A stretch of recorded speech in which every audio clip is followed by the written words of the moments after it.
My dear brothers and sisters, Merry Christmas. Merry Christmas. Let's continue the spirit of Christmas.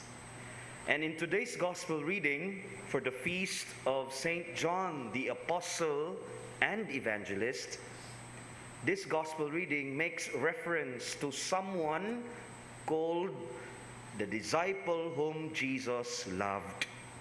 This disciple, brothers and sisters, who is never given a name, is mentioned several times in John's Gospel. He is first mentioned in the context of the Last Supper, where he is described as lying close to the heart of Jesus. Nagpauraray duol sa dughan ni Jesus. And earlier in the Gospels, Jesus had been described as lying close to the Father's heart. In other words, this disciple whom Jesus loved has the same relationship with Jesus, just like Jesus has with his Father. The writer or the author of John's Gospel probably wants all of us to identify with this disciple, to see ourselves in him.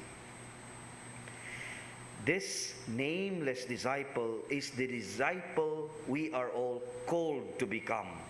We are all beloved disciples of the Lord who are called to have the same intimate relationship with Jesus, like that of Jesus has with his Father.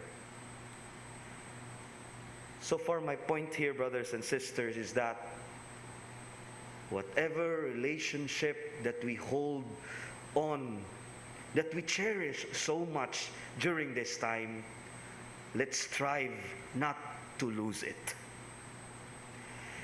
In this morning's gospel also, the disciple has a sharper eye than Peter, because this disciple sees with the eyes of faith.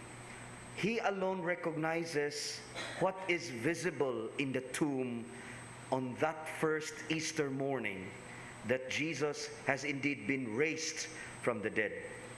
Take note of the last part of today's gospel.